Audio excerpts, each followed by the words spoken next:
Hello everyone and welcome back to my channel Tomcat Stitchery. I'm Whitney and today we have the final video in our M5894 sew along. So today we're going to be doing all of the finishing touches, putting on our belt loops, putting the buttons and rivets on, hemming, and then you will have, I'll put at the end, the twirls of me in my wonderful new pair of finished jeans.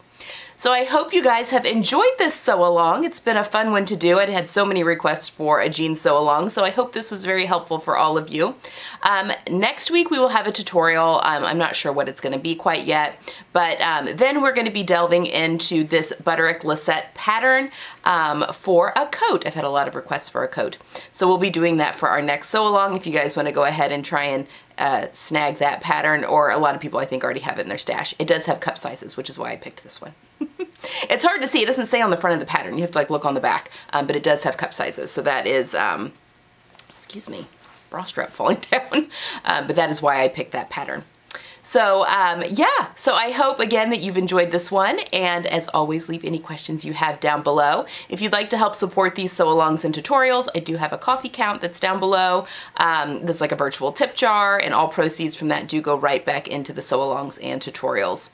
All right, guys, I hope you have a wonderful weekend, and I will see you next time. Bye! All right, we're gonna finish up today, folks. So the last pattern piece that we've not used yet is our pattern piece. Ooh, our pattern piece for our belt loops or our belt carriers. And this is one long piece. And again, I cut mine on the selvage. Now you don't have to. This is the selvage of my fabric. You could just serge this edge, which is just one edge. And then what you're doing is you're folding it into thirds. So you fold the one side into the center, and then you fold this side over it. So you want the finished side, whether that's your selvage or a serged or whatever, on the outside. Okay, so you've just done like a trifold basically. And then with your top stitching thread, we're going to scooch over here. And I'm going to start, again, about 1/8 of an inch away. Sometimes you have to hold these tails just to get things going. I'm going to sew all the way down the length of this piece.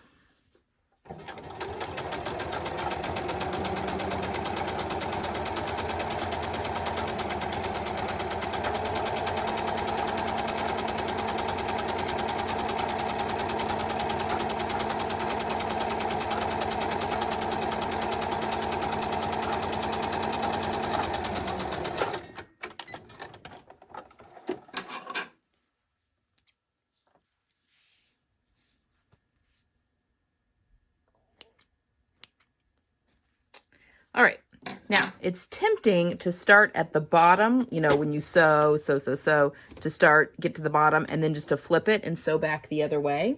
But you can actually sometimes distort your belt loop when you do that. So I like to start back up at the top and then just do the same distance away from the edge.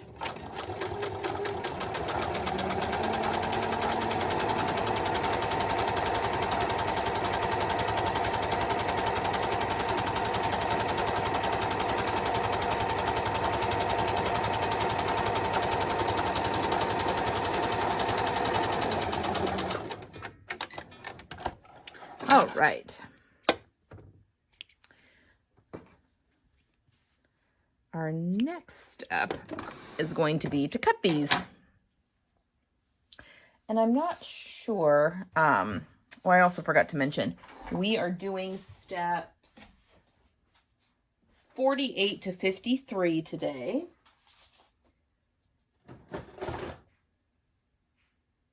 Which is the end of the pattern. Obviously, we're finishing. Okay, sorry, I keep hitting the tripod. It's very tight quarters over here, this machine. All right, instructions say to cut these 4 inches long. So I'm going to measure my first one at 4 inches, which is right there. And then I'm just going to use this one to measure. You want 5.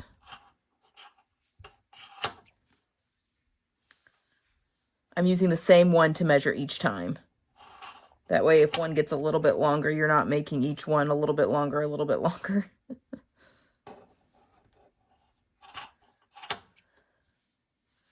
All right, I've got some extra Almost a full one. I just use 5. I haven't looked at the instructions. Maybe they want you to do something extra with that. I'm just using 5. All right, now I'm going to go over to the sewing machine and I'm going to fold about 3/8 to a 1/2 inch, probably about 3/8, on each side like so. And I'm going to press them, hit them really hard with the mallet, and then I'm going to meet you back over at the machine with regular thread because I actually like to sew them on with regular thread and then I come back with my top stitching thread to give that look. I just find if you're trying to sew them on with the top stitching thread, it can get mangled really easy. It just gets sucked into the throat plate of the machine and all that kind of stuff. So I sew them on first with thread that matches the denim actually. And then I go back and do the top stitching with the, like the bar tack kind of with the top stitching thread. Okay. So yeah, I'm just going to go press all 5 of these and then I'll meet you back at the other machine. Okay, so I've got my jeans turned inside out still. It's just easier. And I always start at the center back. So this is the center back of my jeans. And I've got 5 of these all pressed over. And I'm going to sew the first one here right on top of that center back seam. And I'm going to sew with my regular thread first. Because I will go back and cover that up with the actual top stitching thread. But this just makes a really secure belt loop. And while I know I shouldn't, I hike my pants up by my belt loops all the time. And they will rip.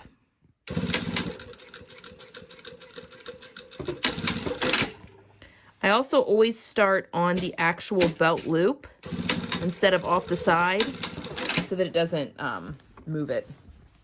Okay, now you may be tempted to just, lay it flat and sew it down.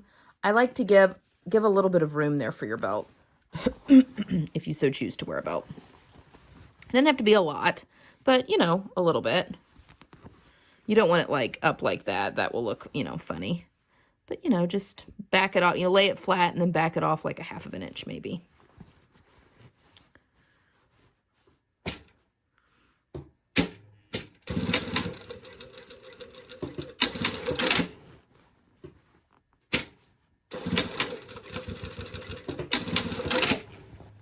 Okay, and again, we're going to make these pretty with top stitching thread here soon. All right, my next 2 go, so this is my side seam. There's my top stitching for my side seam. My next 2, I'm going to put right next to that seam. I want them to go right next to that. Okay, so we're obviously on one side first. Guess I could do this so you can see better. Sorry about that. Hope that wasn't making anyone sick having to look at an odd angle. Okay, and then the same thing. Lay it flat and then back it off like a 1/2 inch.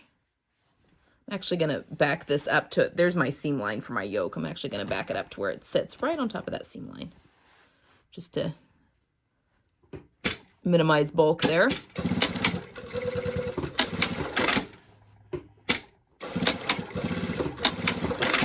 Okay, and then my next one goes, so here's my pocket now. Now we want everything to be nice and laying flat there. But my next one, I'm going to put to where it's lined up right with the edge of that pocket piece. Sew it here in the top.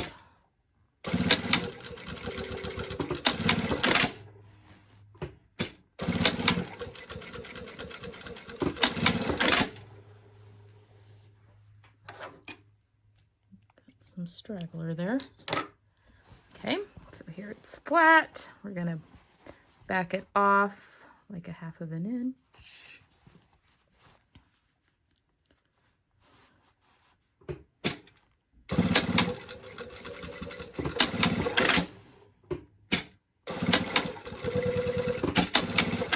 Okay, and then I'm going to do these last 2, obviously, on the opposite side. So we still have 2 more. Also got, sorry, stray threads really bother me. I'm afraid I'm going to miss them later, and then I won't notice it till I'm wearing them, and then I'm super annoyed.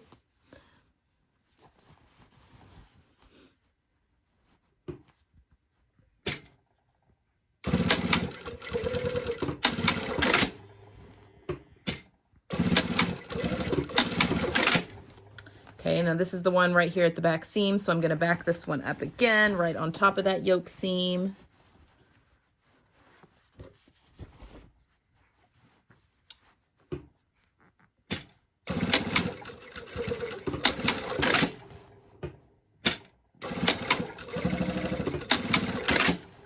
Okay, and then the last one goes right inside. Sorry, the pocket.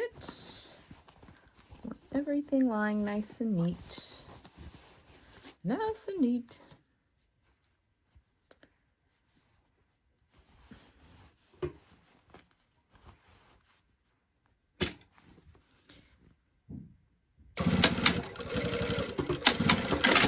Now the thing about the buttonholes, or the buttonholes, about the belt loops or belt carriers or whatever you want to call them, is that, I mean, if I'm not wearing a belt, that usually means I have a shirt over them. And so I will always, if you're seeing the belt loops, I will have a belt in. And I think these are going to be big enough for me to wear my big leopard belt, which is exciting.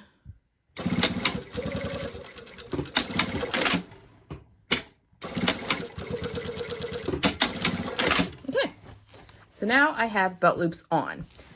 So now we're going to go over to the, switch back over to top stitching thread. And we're going to do our bar tacks on our belt loops. And then we're going to put our buttonhole in. And then after that, it's hardware and then hems. So actually, we can switch to our top stitching thread, and that's where we're ending. So you won't have to switch back to regular thread after this. So, woohoo! Okay, over to the other machine.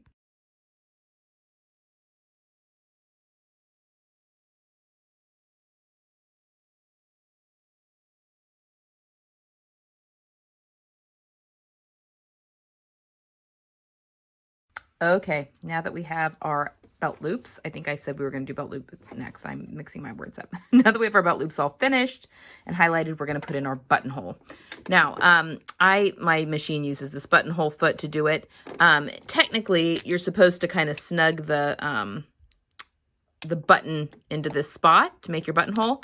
With these shank buttons, I have found you want to leave yourself a sizable amount of space. Otherwise, it takes forever for you to work that button into that button. I mean, they eventually stretch out to where you can easily get in, but it's so much better to have some room. So leave some room in that area if you have a similar buttonhole foot, or definitely make your buttonhole larger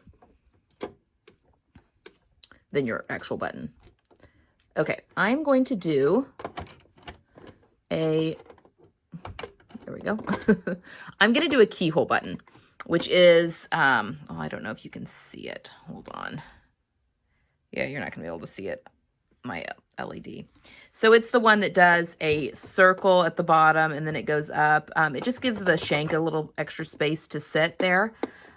You're going to do your buttonhole on the overlap. So if you look at your jeans, the part that goes over is the part you want your belt or your buttonhole to go.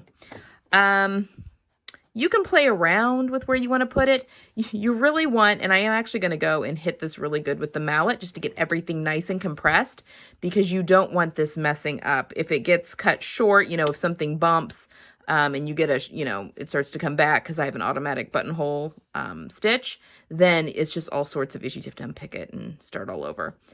It's just a pain in the rear end. So I'm going to hit it really, really good. And I'm going to put my buttonhole, I mean, you can kind of put whatever you want. You could put it in the middle. I like to go a little air on the top, just a little bit. I don't want to get too close to the edge, but I do want to air about here in the top third of the waistband.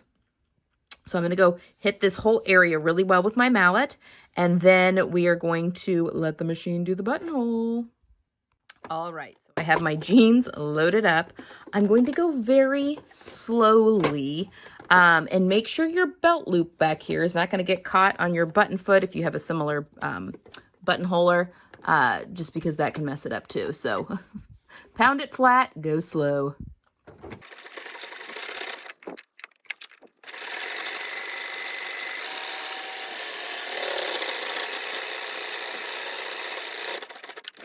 Yay!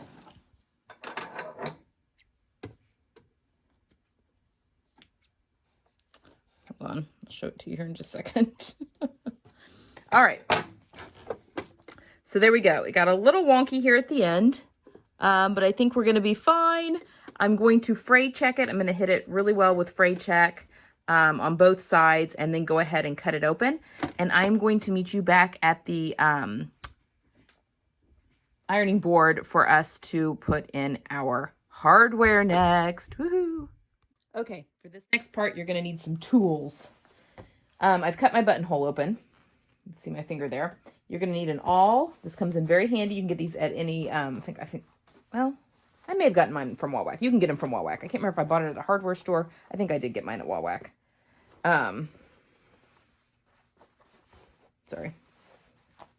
My pocket's lying funny. Okay. An awl. You're going to need a pair of wire cutters. I got these at the hardware store. You're going to need a hammer that actually has my name on it. This is from college. My mom put my name on all of my tools when I went away to college. So this is a very old hammer, but I've got a hammer. And then you're going to want a hard surface. And when I say hard surface, not anything wood. Normally when I'm doing this, I do this. We have our mechanical room in our basement has concrete floors. I do it on the concrete floor. It's the best spot. Alternatively, you can use a cast iron skillet. Just turn it upside down. You can do all of this on the bottom of a cast iron skillet. Or you can also buy little mini anvils that I've seen. I think Blackbird Fabrics has carried them before. I think you kind of have to look for them. I don't know of anyone that carries them all of the time. Maybe Closet Core Patterns with their since they sell the jean patterns. And she does sell some hardware kits. But anyway, you could also use something like that. But the thing is, you don't want like a piece of wood or something that is not strong enough or hard enough to really get a good seal on the rivets. So I actually have this piece of acrylic that my brother-in-law cut for me to do some like leather punching and stuff like that on. It works okay. Sometimes I get things stuck in it, but it'll be fine for the demonstration. And I can't take you to where I normally do it because there's hardly any light, and yeah, it just wouldn't be good for filming. Okay, so first we're going to do the button. So I have my jeans button here, and I want you to notice they are different from the rivets. So a jeans button, if you have a package that has the buttons and the rivets in it, the jeans button has like little ridges on this post part. The rivet post does not. So the one that has the ridges is the one that goes with the button. So what you're going to do, actually, I'm piecing together some old rivets. Those are not the same color of rivets. Okay, well, I've got more. All right, so what you're going to do is zip up your jeans because you want everything lying the way it would be lying once it's on. And then lay your overlap down.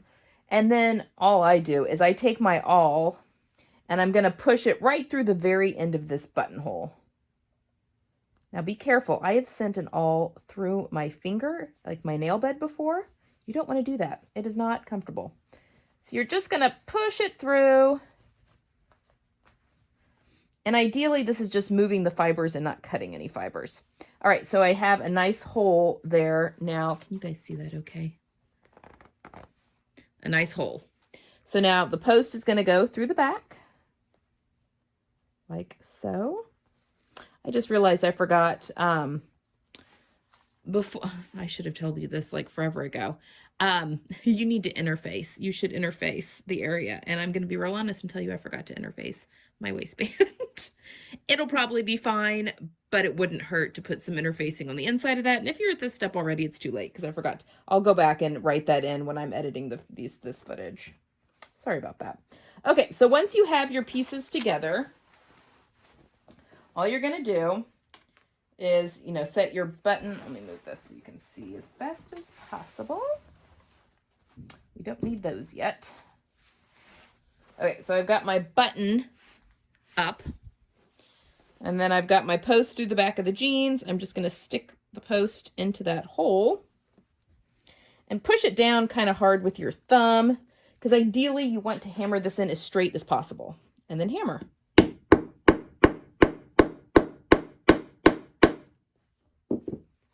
And there you have it. You've got a button.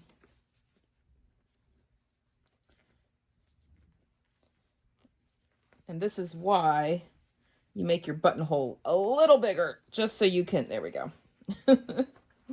All right. There we have it. That's the other reason it doesn't really matter if you kind of get a boogered up buttonhole. You always have your pants buttoned. So, you know, even if you don't have a belt on, I mean, a belt will cover that, but even if you don't have a belt on, the button covers that. If there's any, that your buttonhole doesn't have to be perfect. Okay, rivets. You don't have to add the rivets. The pattern doesn't call for rivets. I like rivets because, number one, it's very traditional. It anchors spots so that you aren't, it reinforces areas. And I'm going to have to look for other rivets because those did not match. And I will do that off camera. Okay, so basically what we're going to do is I like to put rivets in 5 places. This is the front of my jeans, obviously. I'm going to put one right here in the corner. I'm going to put one over here with my coin pocket. I'm going to put one right here in the far corner, and then one right here. So those 2 places. And then the last 2 go on the back, and they go on the outside edge of your pants, of the pocket. So that just reinforces that area. You can put them on both edges of the pocket if you want. I like to do it on the outside edge, the edge closest to the side seam. So I'm going to show you how to do one. And I'm going to zoom in too, just so we can really see what's happening here. All right. Okay.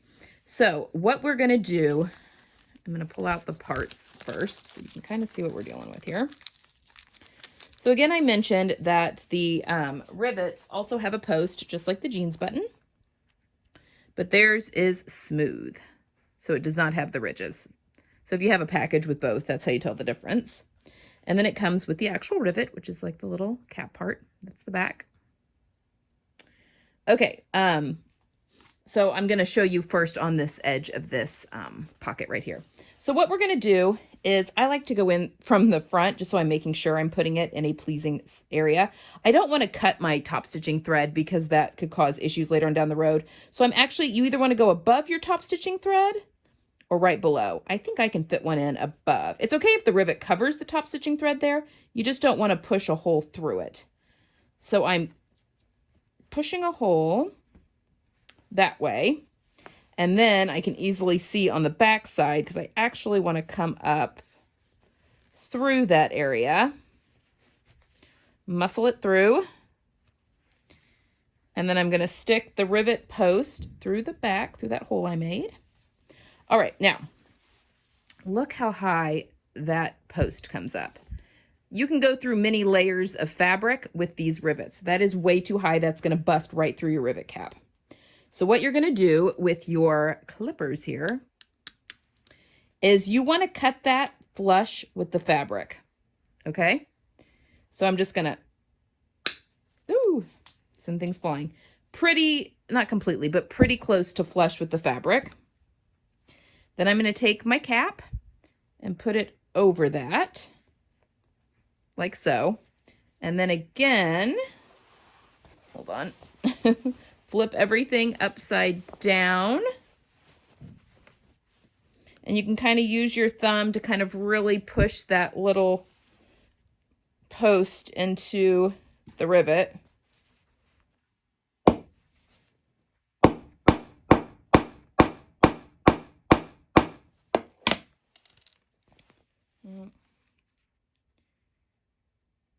The rivets are where you really benefit from using concrete or the like a cast iron skillet.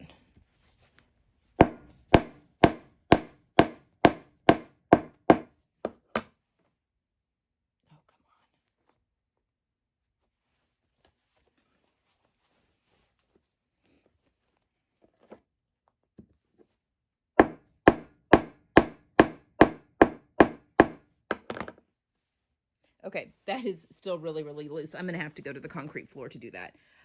But that's all you do. And then you hammer it really good. Again, you just need that solid area. So I'm going to go hammer these in and I'll come right back to show you what we got. Okay, so while the acrylic worked well for the button, I definitely needed the concrete floor to do the rivets. So that's the trick with rivets. So you need to trim that post, just make it, because I hardly had to trim the post at all here at this coin pocket compared to what I had to do at the edge of the pocket. And then at the back pockets, I had to barely trim it at all either. But if you're using a concrete floor or the, where's the other one?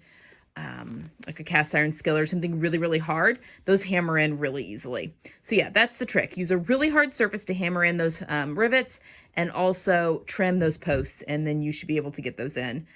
Pretty easy peasy. You may want to do a couple of test runs and some scrap fabric if you've got some extras, but other than that, good to go. All right, let me zoom out a little bit. All we need to do now is hem.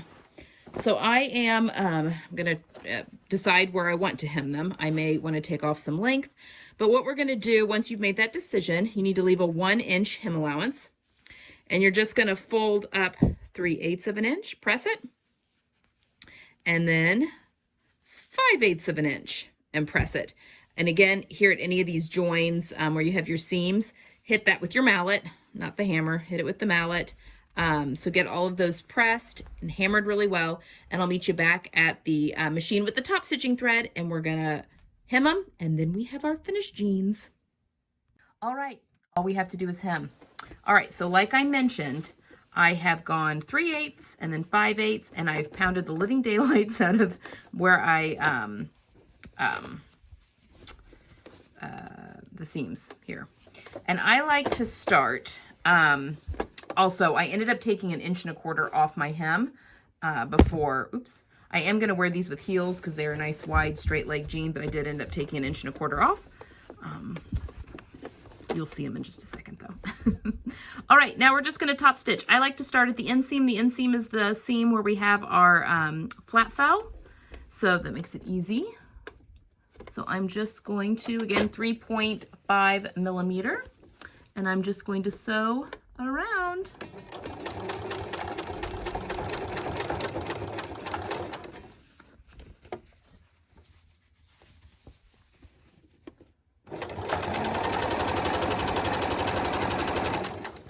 Now I can feel the ridge under here, which is how I know where to sew, to make sure I catch it.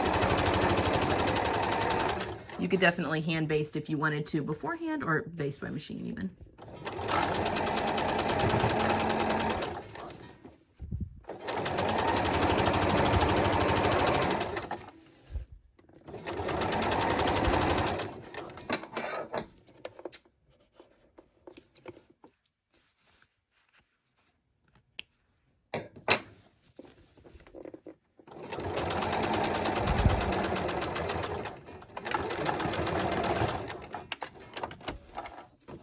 So if there's, you know, the back stitch there, if that looks a little messy to you, that's on the your inseam, so it's people aren't going to see it really.